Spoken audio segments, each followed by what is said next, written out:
JavaScript est le langage le plus utilisé par les développeurs. Il est capable de tout faire et c'est sûrement celui qui a l'écosystème qui évolue le plus et qui apporte le plus d'innovation. Je conseille à tous les débutants d'apprendre le JavaScript car sache une chose, ce n'est jamais perdu. Dans cette vidéo, j'ai envie de te montrer les 4 points essentiels qui me font dire que c'est jamais perdu. Donc justement, pourquoi est-ce qu'il faudrait apprendre le JavaScript? En fait, le premier point est toujours le plus essentiel, c'est la communauté et sa popularité. Quelque chose qui est populaire, c'est quelque chose qui a de l'avenir. Parce que plus des développeurs l'utilisent, plus la communauté grandit, plus les gens vont vouloir l'utiliser dans leurs entreprises. Donc imagine-toi que toi tu travailles chez Netflix. En tant que développeur JavaScript, tu vas te dire j'ai envie que chez Netflix on utilise JavaScript. Donc tu vas instaurer JavaScript dans ton entreprise et ensuite des gens vont vouloir postuler à ton entreprise et quand ils vont rejoindre, ils vont devoir utiliser JavaScript, ce qui va directement influencer sur la communauté et donc grandir la communauté qui vont toujours plus vouloir l'utiliser, etc., etc. Et tu vois qu'on a un cercle vertueux où plus une technologie est populaire, plus il y aura d'emplois, etc., etc. En l'occurrence, JavaScript est le langage le plus utilisé sur GitHub. C'est-à-dire que ici, on voit la majorité des PR qui sont ouvertes utilisent le JavaScript. Et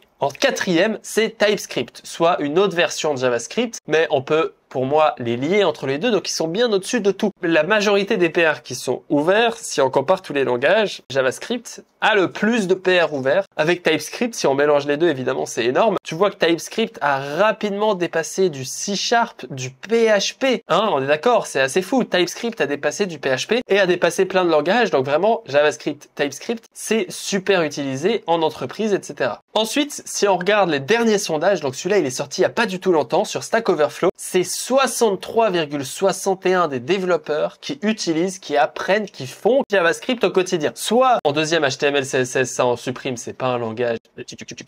Python, ensuite il arrive en troisième, mais ils ont quand même 13% de décalage, sans compter que théoriquement tous les gens qui ont mis TypeScript ont aussi mis JavaScript. Donc ici, il n'y a pas de différence notable. Et c'est super important cette communauté, tu t'en rends pas compte, mais toi en tant que développeur, tu vas pouvoir trouver des réponses plus facilement. ChatGPT, il est beaucoup plus performant en JavaScript que dans d'autres langages, prenons le PHP par hasard, parce que sur GitHub, il y a extrêmement beaucoup de JavaScript. Donc, ça rend ChatGPT très très doué. Et plein d'autres choses comme ça où tu te rends compte que le fait d'avoir une très grosse communauté offre un énorme avantage pour toi en tant que débutant pour choisir ta technologie. Ensuite, évidemment, ce qui t'intéresse en tant que débutant, sauf si tu fais ça pour la charité, c'est l'emploi. Et le JavaScript est depuis plusieurs années le langage le plus demandé par les entreprises. C'est la plus grande communauté, donc on va dire qu'il y a beaucoup de développeurs ici, on peut le voir, qui utilisent JavaScript et ça reste un langage qui est de plus en plus demandé par les entreprises à cause de la boucle infernale que je t'ai présentée avant. Niveau nombre d'emplois, juste en France, si on mélange tous les trucs qui utilisent JavaScript, donc JavaScript 1013 offres d'emploi, mais Node.js il y en a 402, Express il y en a 1788, Vue.js 300, React 5700, Angular 800 et TypeScript 430, ce qui fait un total d'environ 10 000 jobs, moins tous les duplicata parce qu'il y a certaines offres qui écrivent React, JavaScript, etc. Et ben on peut compter 8000 offres d'emploi juste sur Welcome to the Jungle qui, avec le bagage de JavaScript, sont accessibles. Sur LinkedIn, n'en parlons même pas. Quand j'écris JavaScript et France, je tombe sur 63 000 résultats. Donc bon, si on enlève tout le bullshit, on pourrait dire qu'il y a 30 000 résultats. Faut juste te rendre compte à quel point c'est géant. Et avoir des offres d'emploi, évidemment, ça participe à faire grandir cet écosystème, etc. Et là, tu pourrais te dire pourquoi pas choisir un langage beaucoup plus niché au lieu de choisir le JavaScript qui est beaucoup plus populaire. Moi, je te dis, il n'y a pas de souci, tu peux le faire, mais fais-le en deuxième étape. Une fois que tu as des bases solides et fortes en JavaScript, c'est très facile de passer dans un autre langage parce que tu as déjà la logique. Et en tant que développeur, dès que tu as la logique, ça va aller beaucoup plus vite. Encore plus avec les outils comme ChatGPT où tu peux lui dire comment est-ce qu'on fait for each en Rust. Et lui, il va te montrer un exemple de code Rust qui est comme le for each en JavaScript. Donc une fois que tu connais JavaScript, passer à n'importe quel autre langage, et ben en fait, il n'y a aucun souci. Mais pour ça, il faut avoir des bases bases très solides. C'est les bases solides qui vont te permettre d'aller d'un langage à un autre assez facilement. C'est pour ça que je t'offre 3 cours gratuits dans la description sur JavaScript qui te permettent de beaucoup mieux comprendre les bases. C'est vraiment des cours débutants de chez débutants, mais ça te permettra de comprendre vraiment à quoi ressemblent les bases et ça pourrait t'intéresser. Finalement, dernier argument, c'est les possibilités que ça te permet de faire le JavaScript. C'est-à-dire qu'avec du JS, tu peux faire du web avec React, Svelte, Vue.js, Angular et aussi en Vanilla évidemment. Donc déjà, c'est incroyable. Ensuite, tu peux faire du back, Next.js, Vercel, Nest.js, Express, Prisma pour gérer la database. Bref, tu peux tout faire niveau back-end, gérer des crons, gérer des WebSockets, etc., etc.